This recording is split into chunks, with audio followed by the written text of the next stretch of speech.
یہ پیغمبر جو ہم وقتاً فوقتاً بھیجتے رہے ہیں، ان میں سے ہم نے بعض کو بعض پر فضیلت دی ہے۔ بعض ایسے ہیں جن سے اللہ نے گفتگو کی، اور بعض کے دوسرے امور میں مرتبے بلند کیے۔ اور عیسیٰ ابن مریم کو ہم نے کھلی ہوئی نشانیاں عطا کی اور روح القدس سے ان کو مدد دی، اور اگر اللہ چاہتا تو ان سے پچھلے لوگ اپنے پاس کھلی نشانیاں آنے کے بعد آپس میں نہ لڑتے، لیکن انہوں نے اختلاف کیا تو ان میں سے بعض تو ایمان لے آئے اور بعض کافر ہی رہے۔ اور اگر اللہ چاہتا تو یہ لوگ باہم جنگ و قتال نہ کرتے، لیکن اللہ جو چاہتا ہے کرتا ہے۔ اے ایمان والو، جو مال ہم نے تم کو دیا ہے اس میں سے اس دن کے آنے سے پہلے پہلے خرچ کر لو جس میں نہ اعمال کا سودا ہو اور نہ دوستی اور سفارش ہو سکے، اور کفر کرنے والے لوگ ظالم ہیں۔ اللہ وہ معبود برحق ہے کہ اس کے سوا کوئی عبادت کے لائق نہیں، زندہ ہے، سب کو تھامنے والا، اسے نہ اونگ آتی ہے نہ نیند، جو کچھ آسمانوں میں اور جو کچھ زمین میں ہے سب اسی کا ہے۔ کون ہے کہ اس کی اجازت کے بغیر اس سے کسی کی سفارش کر سکے؟ جو کچھ لوگوں کے روبرو ہو رہا ہے اور جو کچھ ان کے پیچھے ہو چکا ہے اسے سب معلوم ہے، اور لوگ اس کی معلومات میں سے کسی چیز پر دسترس حاصل نہیں کر سکتے۔ ہاں، جس قدر وہ چاہتا ہے اسی قدر معلوم کرا دیتا ہے۔ اس کی بادشاہی اور علم آسمان اور زمین سب پر حاوی ہے، اور اسے ان کی حفاظت کچھ بھی دشوار نہیں۔ وہ بڑا عالی رتبہ ہے، جلیل القدر ہے۔ دین اسلام میں کوئی زبردستی نہیں ہے، ہدایت صاف طور پر ظاہر اور گمراہی سے الگ ہو چکی ہے۔ تو جو شخص بتوں سے اعتقاد نہ رکھے اور اللہ پر ایمان لائے، اس نے ایسی مضبوط رسی ہاتھ میں پکڑ لی ہے جو کبھی ٹوٹنے والی نہیں، اور اللہ سب کچھ سنتا ہے، سب کچھ جانتا ہے۔ جو لوگ ایمان لائے ہیں ان کا دوست اللہ ہے کہ اندھیرے سے نکال کر روشنی میں لے جاتا ہے، اور جو کافر ہیں ان کے دوست شیطان ہیں کہ ان کو روشنی سے نکال کر اندھیرے میں لے جاتے ہیں۔ یہی لوگ اہل دوزخ ہیں کہ اس میں ہمیشہ رہیں گے۔ بھلا تم نے اس شخص کو نہیں دیکھا جو اس غرور کے سبب سے کہ اللہ نے اس کو سلطنت بخشی تھی، ابراہیم سے اپنے پروردگار کے بارے میں جھگڑنے لگا؟ جب ابراہیم نے کہا میرا پروردگار تو وہ ہے جو زندگی دیتا ہے اور موت دیتا ہے، وہ بولا کہ زندگی اور موت تو میں بھی دے سکتا ہوں۔ ابراہیم نے کہا کہ اللہ تو سورج کو مشرق سے نکالتا ہے، آپ اسے مغرب سے نکال دیجئے۔ یہ سن کر وہ کافر ہکا بکا رہ گیا، اور اللہ بے انصافوں کو ہدایت نہیں دیا کرتا۔ یا اسی طرح اس شخص کو نہیں دیکھا جس کا ایک بستی پر جو اپنی چھتوں پر گری پڑی تھی گزر ہوا، تو اس نے کہا کہ اللہ اس کے باشندوں کو مرنے کے بعد کیوں کر زندہ کرے گا؟ تو اللہ نے اس کی روح قبض کر لی اور 100 برس تک اس کو مردہ رکھا۔ پھر اس کو جلا اٹھایا اور پوچھا تم کتنا عرصہ مرے پڑے رہے ہو؟ اس نے جواب دیا کہ 1 دن یا اس سے بھی کم۔ اللہ نے فرمایا نہیں، بلکہ 100 برس مرے رہے ہو، اور اپنے کھانے پینے کی چیزوں کو دیکھو کہ اتنی مدت میں مطلق سڑی بسی نہیں، اور اپنے گدھے کو بھی دیکھو جو مرا پڑا ہے۔ غرض ان باتوں سے یہ ہے کہ ہم تم کو لوگوں کے لیے اپنی قدرت کی نشانی بنائیں۔ اور ہاں، گدھے کی ہڈیوں کو دیکھو کہ ہم ان کو کس طرح جوڑے دیتے اور ان پر کس طرح گوشت پوست چڑھائے دیتے ہیں۔ جب یہ واقعات اس کے مشاہدے میں آئے تو بول اٹھا کہ میں یقین کرتا ہوں کہ اللہ ہر چیز پر قادر ہے۔ اور جب ابراہیم نے اللہ سے عرض کیا کہ اے پروردگار مجھے دکھا کہ تو مردوں کو کیوں کر زندہ کرے گا، اللہ نے فرمایا کیا تم نے اس بات کا یقین نہیں کیا؟ انہوں نے کہا کیوں نہیں، لیکن میں دیکھنا اس لیے چاہتا ہوں کہ میرا دل اطمینان کامل حاصل کر لے۔ فرمایا کہ 4 پرندے لے لو، پھر ان کو اپنے سے ہلا لو اور ان کے ٹکڑے ٹکڑے کر دو، پھر ان کا ایک ایک ٹکڑا ہر ایک پہاڑ پر رکھ دو، پھر ان کو بلاؤ تو وہ تمہارے پاس دوڑتے چلے آئیں گے، اور جان رکھو کہ اللہ غالب ہے، صاحب حکمت ہے۔ جو لوگ اپنا مال اللہ کی راہ میں خرچ کرتے ہیں ان کے مال کی مثال اس دانے کی سی ہے جس سے 7 بالیں اگیں اور ہر ایک بال میں 100 دانے ہوں، اور اللہ جس کے اجر کو چاہتا ہے اور زیادہ کرتا ہے، اور اللہ کشائش والا ہے، سب کچھ جاننے والا ہے۔ جو لوگ اپنا مال اللہ کے راستے میں صرف کرتے ہیں پھر اس کے بعد نہ اس خرچ کا کسی پر احسان رکھتے ہیں اور نہ کسی کو تکلیف دیتے ہیں، ان کا صلہ ان کے پروردگار کے پاس تیار ہے، اور قیامت کے روز نہ ان کو کچھ خوف ہوگا اور نہ وہ غمگین ہوں گے۔ جس خیرات کے دینے کے بعد لینے والے کو ایذا دی جائے اس سے تو نرم بات کہہ دینی اور درگزر کرنا بہتر ہے، اور اللہ بے نیاز ہے، بردبار ہے۔ مومنوں، اپنے صدقات و خیرات احسان رکھنے اور ایذا دینے سے اس شخص کی طرح برباد نہ کر دینا جو لوگوں کو دکھاوے کے لیے مال خرچ کرتا ہے اور اللہ اور روز آخر پر ایمان نہیں رکھتا، تو اس کے مال کی مثال اس چٹان کی سی ہے جس پر تھوڑی سی مٹی پڑی ہو اور اس پر زور کا مے برس کر اسے صاف کر ڈالے۔ اسی طرح یہ ریاکار لوگ اپنے اعمال کا کچھ بھی صلہ حاصل نہیں کر سکیں گے، اور اللہ ایسے ناشکروں کو ہدایت نہیں دیا کرتا۔ اور جو لوگ اللہ کی خوشنودی حاصل کرنے کے لیے اور خلوص نیت سے اپنا مال خرچ کرتے ہیں، ان کی مثال ایک باغ کی سی ہے جو اونچی جگہ پر واقع ہو، جب اس پر زور کا مے پڑے تو دگنا پھل لائے، پھر اگر مے نہ بھی پڑے تو خیر پھوار ہی صحیح، اور اللہ تمہارے کاموں کو دیکھ رہا ہے۔ بھلا تم میں کوئی یہ چاہتا ہے کہ اس کا کھجوروں اور انگوروں کا باغ ہو جس میں نہریں بہ رہی ہوں اور اس میں اس کے لیے ہر قسم کے میوے موجود ہوں، اور اسے بڑھاپا آ پکڑے اور اس کے ننھے ننھے بچے بھی ہوں، تو ناگہاں اس باغ پر آگ کا بھرا ہوا بگولا چلے، پس وہ جل جائے۔ اس طرح اللہ تم سے اپنی آیتیں کھول کھول کر بیان فرماتا ہے تاکہ تم سوچو اور سمجھو۔ مومنو، جو پاکیزہ اور عمدہ مال تم کماتے ہو اور جو چیزیں ہم تمہارے لیے زمین سے نکالتے ہیں ان میں سے اللہ کی راہ میں بھی خرچ کرو، اور بری اور ناپاک چیزیں دینے کا قصد نہ کرنا کہ اگر وہ چیزیں تمہیں دی جائیں تو بجز اس کے کہ لیتے وقت آنکھیں بند کر لو، ان کو کبھی نہ لو، اور جان رکھو کہ اللہ بے نیاز ہے، خوبیوں والا ہے۔ شیطان تمہیں تنگ دستی کا خوف دلاتا اور بے حیائی کے کام کرنے کو کہتا ہے، اور اللہ تم سے اپنی بخشش اور رحمت کا وعدہ کرتا ہے، اور اللہ کشائش والا ہے، سب کچھ جاننے والا ہے۔ وہ جس کو چاہتا ہے دانائی بخشتا ہے، اور جس کو دانائی ملی بے شک اس کو بڑی نعمت ملی۔ اور نصیحت تو وہی لوگ قبول کرتے ہیں جو عقل مند ہیں، اور تم اللہ کی راہ میں جس طرح کا خرچ کرو یا کوئی نذر مانو، اللہ اس کو جانتا ہے، اور ظالموں کا کوئی مددگار نہ ہوگا۔ اگر تم خیرات ظاہر کر کے دو تو وہ بھی خوب ہے، اور اگر پوشیدہ دو اور دو بھی ضرورت مندوں کو تو یہ تمہارے لیے بہتر ہے، اور اس طرح کا دینا تمہارے گناہوں کو بھی دور کرے گا، اور اللہ کو تمہارے سب کاموں کی خبر ہے۔ اے نبی صلی اللہ علیہ وآلہ وسلم، تم ان لوگوں کی ہدایت کے ذمہ دار نہیں ہو، بلکہ اللہ ہی جس کو چاہتا ہے ہدایت بخشتا ہے۔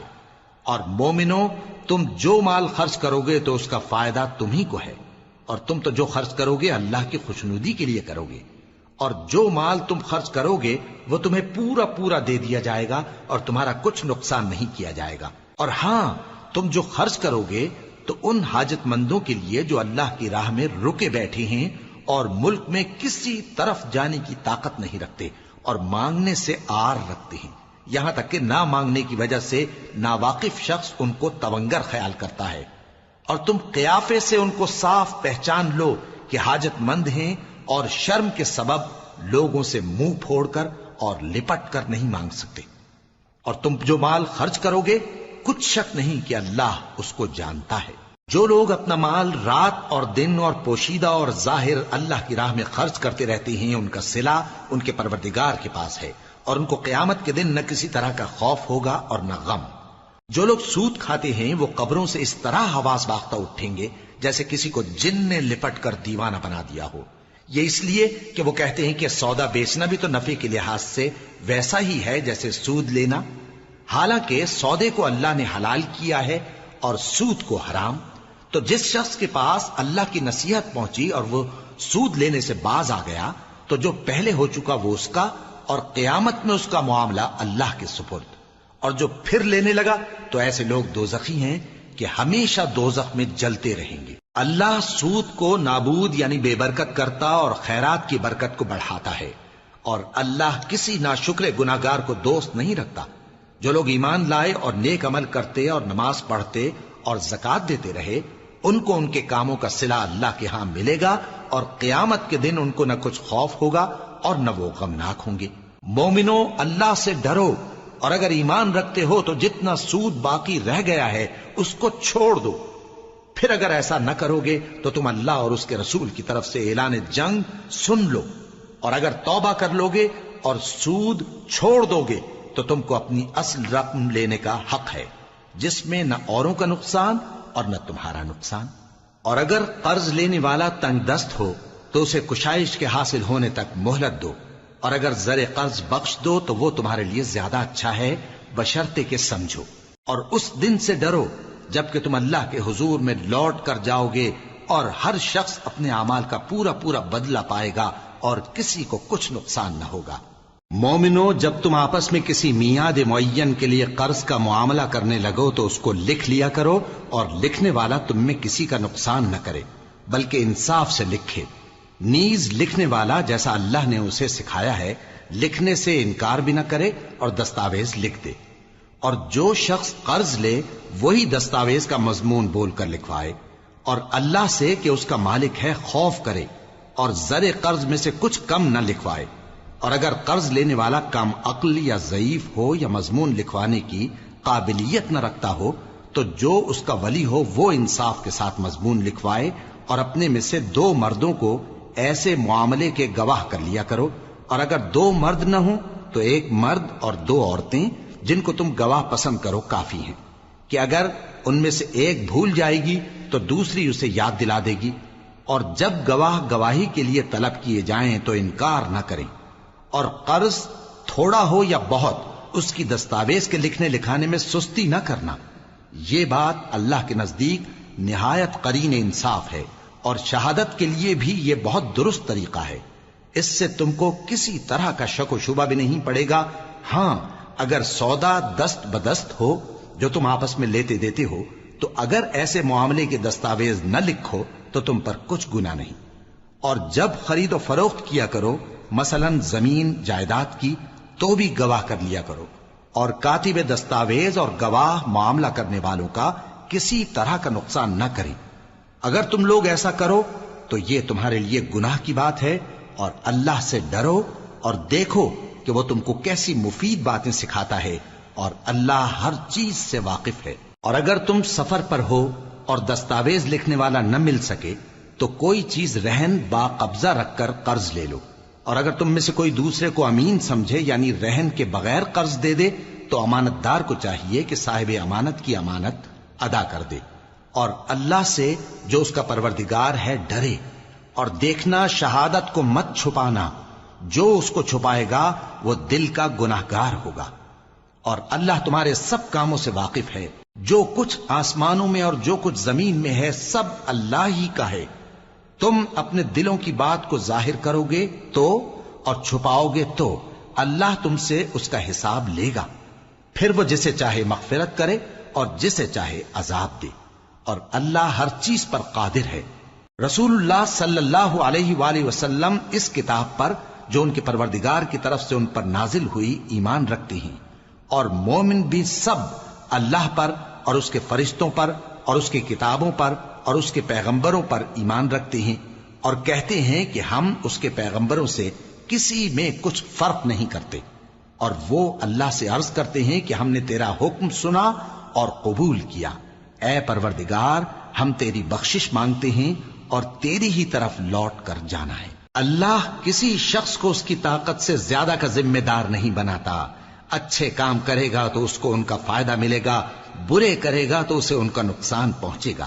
اے پروردگار، اگر ہم سے بھول یا چوک ہو گئی ہو تو ہم سے مواخذہ نہ کیجو۔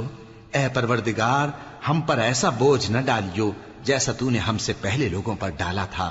اے پروردگار، جتنا بوجھ اٹھانے کی ہم میں طاقت نہیں اتنا بوجھ ہم پر نہ رکھیو، اور اے پروردگار ہمارے گناہوں سے درگزر کر اور ہمیں بخش دے اور ہم پر رحم فرما، تو ہی ہمارا مددگار ہے، سو ہم کو کافروں پر غالب کر۔ شروع اللہ کا نام لے کر جو بڑا مہربان نہایت رحم والا ہے۔ الف لام میم۔ اللہ جو معبود برحق ہے، اس کے سوا کوئی عبادت کے لائق نہیں، زندہ ہے، سب کو تھامنے والا۔ اس نے اے نبی تم پر سچی کتاب نازل کی جو پہلی آسمانی کتابوں کی تصدیق کرتی ہے، اور اسی نے تورات اور انجیل نازل کی تھی۔ یہ 2 کتابیں اس نے پہلے نازل کی تھیں لوگوں کی ہدایت کے لیے، اور پھر قرآن جو حق اور باطل کو الگ الگ کر دینے والا ہے نازل کیا۔ جو لوگ اللہ کی آیتوں کا انکار کرتے ہیں ان کو سخت عذاب ہوگا، اور اللہ زبردست ہے، بدلہ لینے والا ہے۔ اللہ ایسا خبیر و بصیر ہے کہ کوئی چیز اس سے پوشیدہ نہیں، نہ زمین میں اور نہ آسمان میں۔ وہی تو ہے جو ماں کے پیٹ میں جیسی چاہتا ہے تمہاری صورتیں بناتا ہے، اس غالب حکمت والے کے سوا کوئی عبادت کے لائق نہیں۔ اے پیغمبر، وہی تو ہے جس نے تم پر یہ کتاب نازل کی جس کی بعض آیتیں محکم ہیں اور وہی اصل کتاب ہیں، اور بعض دوسری متشابہ ہیں۔ تو جن لوگوں کے دلوں میں کجی ہے وہ متشابہات کا اتباع کرتے ہیں تاکہ فتنہ برپا کریں اور مراد اصلی کا پتہ لگائیں، حالانکہ مراد اصلی اللہ کے سوا کوئی نہیں جانتا۔ اور جو لوگ علم میں گہری نظر رکھتے ہیں وہ یہ کہتے ہیں کہ ہم ان پر ایمان لائے، یہ سب آیات ہمارے پروردگار کی طرف سے ہیں، اور نصیحت تو عقل مند ہی قبول کرتے ہیں۔ اے پروردگار، جب تو نے ہمیں ہدایت بخشی ہے تو اس کے بعد ہمارے دلوں میں کجی نہ پیدا کر دیجو، اور ہمیں اپنے ہاتھ سے رحمت عطا فرما، تو بڑا عطا فرمانے والا ہے۔ اے پروردگار، تو اس روز جس کے آنے میں کچھ بھی شک نہیں سب لوگوں کو اپنے حضور میں جمع کر لے گا، بے شک اللہ خلاف وعدہ نہیں کرتا۔ جو لوگ کافر ہوئے اس دن نہ تو ان کا مال ہی اللہ کے عذاب سے ان کو بچا سکے گا اور نہ ان کی اولاد ہی کچھ کام آئے گی، اور یہ لوگ آتش جہنم کا ایندھن ہوں گے۔ ان کا حال بھی فرعونیوں اور ان سے پہلے لوگوں کا سا ہوگا جنہوں نے ہماری آیتوں کی تکذیب کی تھی، تو اللہ نے ان کو ان کے گناہوں کے سبب عذاب میں پکڑ لیا تھا، اور اللہ سخت عذاب کرنے والا ہے۔ اے پیغمبر، کافروں سے کہہ دو کہ تم دنیا میں بھی عنقریب مغلوب ہو جاؤ گے اور آخرت میں جہنم کی طرف اکٹھا کیے جاؤ گے، اور وہ بری جگہ ہے۔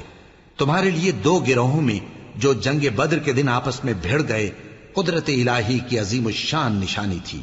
ایک گروہ مسلمانوں کا تھا، وہ اللہ کی راہ میں لڑ رہا تھا، اور دوسرا گروہ کافروں کا تھا، وہ ان کو اپنی آنکھوں سے اپنے سے دگنا مشاہدہ کر رہا تھا۔ اور اللہ اپنی نصرت سے جس کو چاہتا ہے مدد دیتا ہے۔ جو اہل بصارت ہیں ان کے لیے اس واقعے میں بڑی عبرت ہے۔ لوگوں کو ان کی خواہشوں کی چیزیں یعنی عورتیں اور بیٹے اور سونے اور چاندی کے بڑے بڑے ڈھیر اور نشان لگے ہوئے گھوڑے اور مویشی اور کھیتی بڑی زینت دار معلوم ہوتی ہیں، مگر یہ سب دنیا ہی کی زندگی کے سامان ہیں، اور اللہ کے پاس بہت اچھا ٹھکانہ ہے۔ اے پیغمبر، ان سے کہو کہ بھلا میں تم کو ایسی چیز بتاؤں جو ان چیزوں سے کہیں اچھی ہو؟ سنو، جو لوگ پرہیزگار ہیں ان کے لیے اللہ کے ہاں باغات بہشت ہیں جن کے نیچے نہریں بہ رہی ہیں، ان میں وہ ہمیشہ رہیں گے، اور پاکیزہ بیویاں ہیں، اور سب سے بڑھ کر اللہ کی خوشنودی۔ اور اللہ اپنے سب بندوں کو دیکھ رہا ہے جو اللہ سے التجا کرتے ہیں کہ اے پروردگار، ہم ایمان لے آئے سو ہم کو ہمارے گناہ معاف فرما اور ہم کو دوزخ کے عذاب سے محفوظ رکھ۔ یہ وہ لوگ ہیں جو مشکلات میں صبر کرتے اور سچ بولتے اور عبادت میں لگے رہتے اور نیکی میں خرچ کرتے اور اوقات سحر میں گناہوں کی معافی مانگا کرتے ہیں۔ اللہ تو اس بات کی گواہی دیتا ہے کہ اس کے سوا کوئی معبود نہیں، اس حال میں کہ وہ انصاف کا حاکم ہے، اور فرشتے اور علم والے بھی گواہی دیتے ہیں کہ اس غالب حکمت والے کے سوا کوئی لائق عبادت نہیں۔ دین تو اللہ کے نزدیک اسلام ہی ہے، اور اہل کتاب نے جو اس دین سے اختلاف کیا تو علم حاصل ہونے کے بعد آپس کی ضد سے کیا، اور جو شخص اللہ کی آیتوں کو نہ مانے تو اللہ جلد حساب لینے والا ہے۔ اے پیغمبر، پس اگر یہ لوگ تم سے جھگڑنے لگیں تو کہنا کہ میں اور میرے پیرو تو اللہ کے فرمانبردار ہو چکے، اور اہل کتاب اور ان پڑھ لوگوں سے کہو کہ کیا تم بھی اللہ کے فرمانبردار بنتے اور اسلام لاتے ہو؟ پس اگر یہ لوگ اسلام لے آئیں تو بے شک ہدایت پالیں، اور اگر تمہارا کہا نہ مانے تو تمہارا کام صرف اللہ کا پیغام پہنچا دینا ہے، اور اللہ اپنے بندوں کو دیکھ رہا ہے۔ جو لوگ اللہ کی آیتوں کو نہیں مانتے اور انبیاء کو ناحق قتل کرتے رہے ہیں، اور جو انصاف کرنے کا حکم دیتے ہیں انہیں بھی مار ڈالتے ہیں، ان کو دکھ دینے والے عذاب کی خوشخبری سنا دو۔ یہ ایسے لوگ ہیں جن کے اعمال دنیا اور آخرت دونوں میں برباد ہیں، اور ان کا کوئی مددگار نہیں ہوگا۔ بھلا تم نے ان لوگوں کو نہیں دیکھا جن کو کتاب یعنی تورات سے حصہ دیا گیا اور وہ اس کتاب اللہ یعنی قرآن کی طرف بلائے جاتے ہیں تاکہ یہ ان کے تنازعات کا ان میں فیصلہ کر دے؟ تو ایک فریق ان میں سے پھر جاتا ہے اور منہ پھیر لیتا ہے، یہ اس لیے کہ یہ اس بات کے قائل ہیں کہ دوزخ کی آگ ہمیں چند روز کے سوا چھو ہی نہیں سکے گی، اور جو کچھ یہ دین کے بارے میں بہتان باندھتے رہے ہیں اس نے ان کو دھوکے میں ڈال رکھا ہے۔ تو اس وقت کیا حال ہوگا جب ہم ان کو جمع کریں گے، یعنی اس روز جس کے آنے میں کچھ بھی شک نہیں، اور ہر نفس اپنے اعمال کا پورا پورا بدلہ پائے گا اور ان پر ظلم نہیں کیا جائے گا۔ کہو کہ اے اللہ، اے بادشاہی کے مالک، تو جس کو چاہے بادشاہی بخشے اور جس سے چاہے بادشاہی چھین لے، اور جس کو چاہے عزت دے اور جسے چاہے ذلیل کرے۔ ہر طرح کی بھلائی تیرے ہی ہاتھ ہے اور بے شک تو ہر چیز پر قادر ہے۔ تو ہی رات کو دن میں داخل کرتا اور تو ہی دن کو رات میں داخل کرتا ہے، تو ہی بے جان سے جاندار پیدا کرتا ہے اور تو ہی جاندار سے بے جان پیدا کرتا ہے، اور تو ہی جس کو چاہتا ہے بے حساب رزق بخشتا ہے۔ مومنوں کو چاہیے کہ مومنوں کے سوا کافروں کو دوست نہ بنائیں، اور جو ایسا کرے گا اس سے اللہ کا کچھ عہد نہیں۔ ہاں، اگر اس طریق سے تم ان کے شر سے بچاؤ کی صورت پیدا کرو تو مذائقہ نہیں۔ اور اللہ تم کو اپنے غضب سے ڈراتا ہے اور اللہ ہی کی طرف تم کو لوٹ کر جانا ہے۔ اے پیغمبر، لوگوں سے کہہ دو کہ کوئی بات تم اپنے دلوں میں مخفی رکھو یا اسے ظاہر کرو، اللہ اس کو جانتا ہے، اور جو کچھ آسمانوں میں اور جو کچھ زمین میں ہے اس کو سب کی خبر ہے، اور وہ ہر چیز پر قادر ہے۔ جس دن ہر شخص اپنی کی ہوئی نیکی کو موجود پا لے گا اور اپنی برائی کو بھی دیکھ لے گا تو آرزو کرے گا کہ اے کاش اس میں اور اس برائی میں دور کی مسافت ہو جاتی، اور اللہ تم کو اپنے غضب سے ڈراتا ہے اور اللہ اپنے بندوں پر نہایت مہربان ہے۔ اے پیغمبر، لوگوں سے کہہ دو کہ اگر تم اللہ کو دوست رکھتے ہو تو میری پیروی کرو، اللہ بھی تمہیں دوست رکھے گا اور تمہارے گناہ معاف کر دے گا، اور اللہ بخشنے والا ہے، مہربان ہے۔ کہہ دو کہ اللہ اور اس کے رسول کا حکم مانو، پس اگر وہ نہ مانے تو اللہ بھی کافروں کو دوست نہیں رکھتا۔ اللہ نے آدم اور نوح اور خاندان ابراہیم اور خاندان عمران کو تمام جہان کے لوگوں میں سے منتخب فرمایا تھا، ان میں سے بعض بعض کی اولاد تھے، اور اللہ سننے والا ہے، جاننے والا ہے۔ وہ وقت یاد کرنے کے لائق ہے جب عمران کی بیوی نے کہا کہ اے پروردگار، جو بچہ میرے پیٹ میں ہے میں اس کو تیری نذر کرتی ہوں، اسے دنیا کے کاموں سے آزاد رکھوں گی، تو اسے میری طرف سے قبول فرما، تو سننے والا ہے، جاننے والا ہے۔ پھر جب ان کے ہاں بچہ پیدا ہوا تو کہنے لگی کہ پروردگار، میرے تو لڑکی ہوئی ہے، جبکہ اللہ خوب جانتا تھا جو ان کے ہاں ولادت ہوئی تھی، اور نہ ہوتا لڑکا مانند اس لڑکی کے۔ اور کہنے لگی میں نے اس کا نام مریم رکھا ہے، اور میں اس کو اور اس کی اولاد کو شیطان مردود سے تیری پناہ میں دیتی ہوں۔ تو اس کے پروردگار نے اس کو پسندیدگی کے ساتھ قبول فرمایا اور اسے اچھی طرح پرورش کیا، اور زکریا کو اس کا کفیل بنایا۔ زکریا جب کبھی عبادت گاہ میں اس کے پاس جاتے تو اس کے پاس کھانا پاتے۔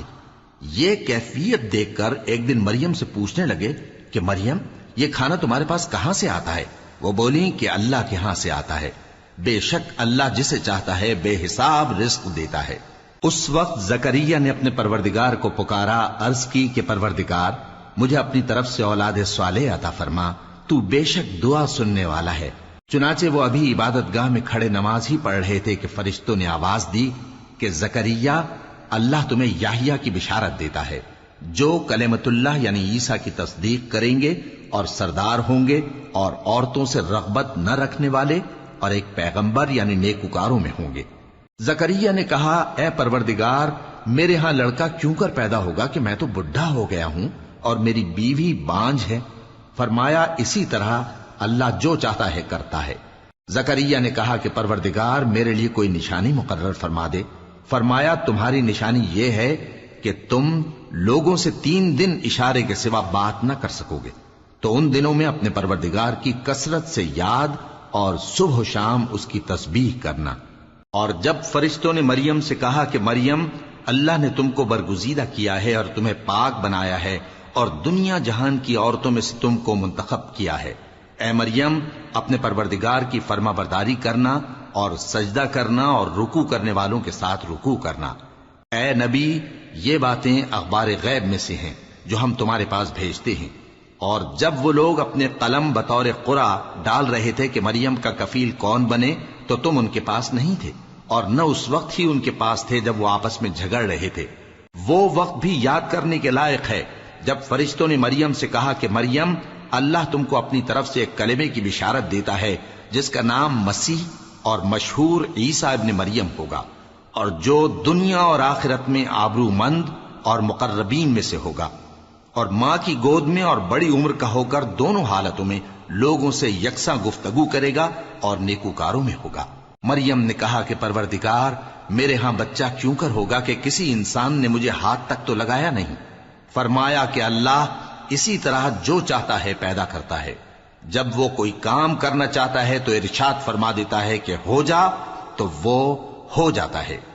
اور وہ اسے کتاب و حکمت اور تورات اور انجیل کا علم عطا کرے گا، اور عیسیٰ بنی اسرائیل کی طرف پیغمبر ہو کر جائیں گے اور کہیں گے کہ میں تمہارے پاس تمہارے پروردگار کی طرف سے نشانی لے کر آیا ہوں، وہ یہ کہ تمہارے سامنے مٹی سے پرندے کی صورت بناتا ہوں، پھر اس میں پھونک مارتا ہوں تو وہ اللہ کے حکم سے سچ مچ پرندہ ہو جاتا ہے، اور پیدائشی اندھے اور ابرص کو تندرست کر دیتا ہوں، اور اللہ کے حکم سے مردوں کو زندہ کر دیتا ہوں، اور جو کچھ تم کھا کر آتے ہو اور جو اپنے گھروں میں جمع کر رکھتے ہو سب تم کو بتا دیتا ہوں۔ اگر تم صاحب ایمان ہو تو ان باتوں میں تمہارے لیے نشانی ہے، اور مجھ سے پہلے جو تورات نازل ہوئی تھی اس کی تصدیق بھی کرتا ہوں، اور میں اس لیے بھی آیا ہوں کہ بعض چیزیں جو تم پر حرام تھیں ان کو تمہارے لیے حلال کر دوں، اور میں تو تمہارے پروردگار کی طرف سے نشانی لے کر آیا ہوں، تو اللہ سے ڈرو اور میرا کہا مانو۔ کچھ شک نہیں کہ اللہ ہی میرا اور تمہارا پروردگار ہے، تو اسی کی عبادت کرو، یہی سیدھا رستہ ہے۔ پھر جب عیسیٰ نے ان کی طرف سے انکار و نافرمانی ہی دیکھی تو کہنے لگے کہ کوئی ہے جو اللہ کا طرفدار اور میرا مددگار ہو؟ حواری بولے کہ ہم اللہ کے طرفدار اور آپ کے مددگار ہیں، ہم اللہ پر ایمان لائے اور آپ گواہ رہیں کہ ہم فرمانبردار ہیں۔ اے پروردگار، جو کتاب تو نے نازل فرمائی ہے ہم اس پر ایمان لے آئے اور تیرے پیغمبر کے متبع ہو چکے۔ تو ہم کو ماننے والوں میں لکھ رکھ، اور وہ یعنی یہود قتل عیسیٰ کے بارے میں ایک چال چلے، اور اللہ نے بھی عیسیٰ کو بچانے کے لیے تدبیر کی، اور اللہ بہترین تدبیر کرنے والا ہے۔ اس وقت اللہ نے فرمایا کہ عیسیٰ، میں تمہاری دنیا میں رہنے کی مدت پوری کر کے تم کو اپنی طرف اٹھا لوں گا اور تمہیں کافروں کی صحبت سے پاک کر دوں گا، اور جو لوگ تمہاری پیروی کریں گے ان کو کافروں پر قیامت تک فائق و غالب رکھوں گا۔ پھر تم سب میرے پاس لوٹ کر آؤ گے تو جن باتوں میں تم اختلاف کرتے رہے اس دن تم میں ان کا فیصلہ کر دوں گا۔ اب جو کافر ہوئے ان کو دنیا اور آخرت دونوں میں سخت عذاب دوں گا، اور ان کا کوئی مددگار نہ ہوگا۔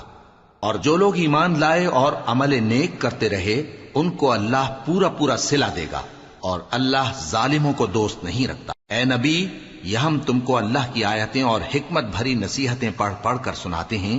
عیسیٰ کا حال اللہ کے نزدیک آدم کا سا ہے کہ اس نے پہلے مٹی سے ان کو بنایا، پھر فرمایا کہ باشعور انسان ہو جا، تو وہ ویسے ہی ہو گئے۔ یہ بات تمہارے پروردگار کی طرف سے حق ہے، تو تم ہرگز شک کرنے والوں میں نہ ہونا۔ پھر اگر یہ لوگ عیسیٰ کے بارے میں تم سے جھگڑا کریں اس کے بعد کہ تم کو حقیقت معلوم ہو ہی چکی ہے، تو ان سے کہنا کہ آؤ ہم اپنے بیٹوں اور بیٹیوں کو بلائیں، تم اپنے بیٹوں اور بیٹیوں کو بلاؤ، اور ہم خود بھی آئیں اور تم خود بھی آؤ، پھر دونوں فریق اللہ سے دعا و التجا کریں، اس طرح جھوٹوں پر اللہ کی لعنت بھیجیں۔ یہ تمام بیانات صحیح ہیں، اور اللہ کے سوا کوئی معبود نہیں، اور بے شک اللہ غالب ہے، صاحب حکمت ہے۔ بس اگر یہ لوگ پھر جائیں تو اللہ مفسدوں کو خوب جانتا ہے۔ کہہ دو کہ اے اہل کتاب، جو بات ہمارے اور تمہارے دونوں کے درمیان یکساں تسلیم کی گئی ہے اس کی طرف آؤ، وہ یہ کہ اللہ کے سوا ہم کسی کی عبادت نہ کریں اور اس کے ساتھ کسی چیز کو شریک نہ بنائیں، اور ہم میں کوئی کسی کو اللہ کے سوا اپنا کارساز نہ سمجھے۔ پھر اگر یہ لوگ اس بات کو نہ مانیں تو ان سے کہہ دو کہ تم گواہ رہو کہ ہم اللہ کے فرما بردار ہیں۔ اے اہل کتاب، تم ابراہیم کے بارے میں کیوں جھگڑتے ہو؟ حالانکہ تورات اور انجیل ان کے بعد اتری ہیں اور وہ پہلے ہو چکے، تو کیا تم عقل نہیں رکھتے؟ دیکھو، ایسی بات میں تو تم نے جھگڑا کیا ہی تھا جس کا تمہیں کچھ علم تھا بھی، مگر ایسی بات میں کیوں جھگڑتے ہو جس کا تم کو کچھ بھی علم نہیں؟ اور اللہ جانتا ہے اور تم نہیں جانتے۔ ابراہیم نہ تو یہودی تھے اور نہ عیسائی، بلکہ سب سے بے تعلق ہو کر ایک اللہ کے ہو رہے تھے اور اسی کے فرما بردار تھے اور مشرکوں میں نہ تھے۔ ابراہیم سے زیادہ قرب رکھنے والے تو وہ لوگ ہیں جو ان کی پیروی کرتے رہے، اور یہ پیغمبر آخر الزماں صلی اللہ علیہ وآلہ وسلم اور وہ لوگ جو ایمان لائے ہیں، اور اللہ مومنوں کا کارساز ہے۔ اے اہل اسلام، بعض اہل کتاب اس بات کی خواہش رکھتے ہیں کہ کسی طرح تم کو گمراہ کر دیں، حالانکہ یہ تم کو کیا گمراہ کریں گے، اپنے آپ کو ہی گمراہ کر رہے ہیں اور نہیں جانتے۔ اے اہل کتاب، تم اللہ کی آیتوں سے کیوں انکار کرتے ہو اور تم تورات کو مانتے تو ہو؟ اے اہل کتاب، تم سچ کو جھوٹ کے ساتھ خلط ملط کیوں کرتے ہو اور حق کو کیوں چھپاتے ہو جبکہ تم جانتے بھی ہو؟ اور اہل کتاب کا ایک گروہ اپنے آدمیوں سے کہتا ہے کہ جو کتاب مومنوں پر نازل ہوئی ہے اس پر دن کے شروع میں تو ایمان لے آیا کرو اور اس کے آخر میں انکار کر دیا کرو، تاکہ وہ اسلام سے برگشتہ ہو جائیں، اور اپنے دین کے پیروں کے سوا کسی اور کی بات کا یقین نہ کر لینا۔ اے پیغمبر، کہہ دو کہ ہدایت تو اللہ ہی کی ہدایت ہے۔ وہ یہ بھی کہتے ہیں، یہ بھی نہ ماننا کہ جو چیز تم کو ملی ہے ویسی کسی اور کو بھی مل سکتی ہے، ورنہ وہ تم پر تمہارے رب کے روبرو حجت قائم کر دیں گے۔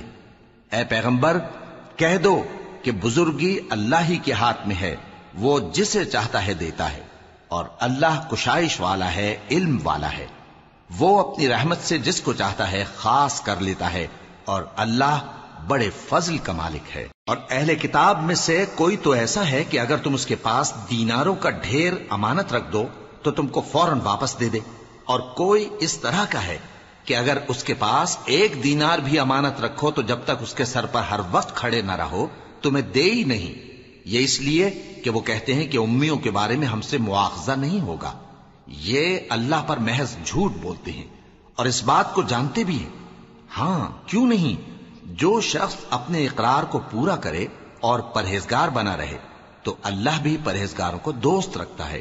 جو لوگ اللہ کے اقراروں اور اپنی قسموں کو بیچ ڈالتے ہیں اور ان کے عوض تھوڑی سی قیمت حاصل کرتے ہیں، ان کا آخرت میں کچھ حصہ نہیں۔ ان سے اللہ نہ تو کلام کرے گا اور نہ قیامت کے روز ان کی طرف دیکھے گا، اور نہ ان کو پاک کرے گا، اور ان کو دکھ دینے والا عذاب ہوگا۔ اور ان اہل کتاب میں بعض ایسے ہیں کہ کتاب یعنی تورات کو زبان مروڑ مروڑ کر پڑھتے ہیں تاکہ تم سمجھو کہ جو کچھ وہ پڑھتے ہیں کتاب میں سے ہے، حالانکہ وہ کتاب میں سے نہیں ہوتا، اور کہتے ہیں کہ وہ اللہ کی طرف سے نازل ہوا ہے، حالانکہ وہ اللہ کی طرف سے نہیں ہوتا، اور اللہ پر جھوٹ بولتے ہیں اور یہ بات جانتے بھی ہیں۔ کسی آدمی کو شایع نہیں کہ اللہ اسے کتاب اور حکومت اور نبوت عطا فرمائے پھر وہ لوگوں سے کہے کہ اللہ کو چھوڑ کر میرے بندے ہو جاؤ، بلکہ اس کو یہ کہنا چاہیے کہ اے اہل کتاب، تم ربانی ہو جاؤ، کیونکہ تم کتاب کی تعلیم بھی دیتے ہو اور کیونکہ پڑھتے پڑھاتے رہتے ہو۔ اور اس کو یہ بھی نہیں کہنا چاہیے کہ تم فرشتوں اور پیغمبروں کو معبود بنا لو۔ بھلا جب تم مسلمان ہو چکے تو کیا وہ تمہیں کافر ہونے کو کہے گا؟ اور جب اللہ نے پیغمبروں سے عہد لیا کہ جب میں تم کو کتاب اور دانائی عطا کروں پھر تمہارے پاس کوئی پیغمبر آئے جو تمہاری کتاب کی تصدیق کرے تو تمہیں ضرور اس پر ایمان لانا ہوگا اور ضرور اس کی مدد کرنی ہوگی۔ اور عہد لینے کے بعد پوچھا کہ بھلا تم نے اقرار کیا اور اس اقرار پر میرا ذمہ لیا، یعنی مجھے ضامن ٹھہرایا؟ انہوں نے کہا ہاں، ہم نے اقرار کیا۔ فرمایا کہ تم اس عہد و پیمان کے گواہ رہو اور میں بھی تمہارے ساتھ گواہ ہوں۔ اب جو لوگ اس کے بعد پھر جائیں تو وہی بد کردار ہیں۔ پھر کیا یہ کافر اللہ کے دین کے سوا کسی اور دین کے طالب ہیں؟ حالانکہ سب اہل آسمان و زمین خوشی یا ناخوشی سے اللہ کے فرما بردار ہیں اور اسی کی طرف لوٹ کر جانے والے ہیں۔ کہو کہ ہم اللہ پر ایمان لائے اور جو کتاب ہم پر نازل ہوئی اور جو صحیفے ابراہیم اور اسماعیل اور اسحاق اور یعقوب اور ان کی اولاد پر اترے، اور جو کتابیں موسیٰ اور عیسیٰ اور دوسرے انبیاء کو پروردگار کی طرف سے ملیں، سب پر ایمان لائے۔ ہم ان پیغمبروں میں سے کسی میں کچھ فرق نہیں کرتے، اور ہم اسی اللہ کے فرما بردار ہیں۔ اور جو شخص اسلام کے سوا کسی اور دین کا طالب ہوگا وہ اس سے ہرگز قبول نہیں کیا جائے گا، اور ایسا شخص آخرت میں نقصان اٹھانے والوں میں ہوگا۔ اللہ ایسے لوگوں کو کیوں کر ہدایت دے جو ایمان لانے کے بعد کافر ہو گئے اور پہلے اس بات کی گواہی دے چکے کہ یہ پیغمبر برحق ہے اور ان کے پاس دلائل بھی آ گئے، اور اللہ بے انصافوں کو ہدایت نہیں دیتا۔ ان لوگوں کی سزا یہ ہے کہ ان پر اللہ کی اور فرشتوں کی اور انسانوں کی سب کی لعنت ہے، ہمیشہ اس لعنت میں گرفتار رہیں گے۔ ان سے نہ تو عذاب ہلکا کیا جائے گا اور نہ انہیں مہلت دی جائے گی۔ ہاں، جنہوں نے اس کے بعد توبہ کی اور اپنی حالت درست کر لی تو اللہ بخشنے والا مہربان ہے۔ جو لوگ ایمان لانے کے بعد کافر ہو گئے پھر کفر میں بڑھتے گئے، ایسوں کی توبہ ہرگز قبول نہیں ہوگی اور یہ لوگ گمراہ ہیں۔ جو لوگ کافر ہوئے اور کفر ہی کی حالت میں مر گئے، وہ اگر نجات حاصل کرنی چاہیں اور بدلے میں زمین بھر سونا دیں تو ہرگز قبول نہیں کیا جائے گا۔ ان لوگوں کو دکھ دینے والا عذاب ہوگا اور ان کا کوئی مددگار نہیں ہوگا۔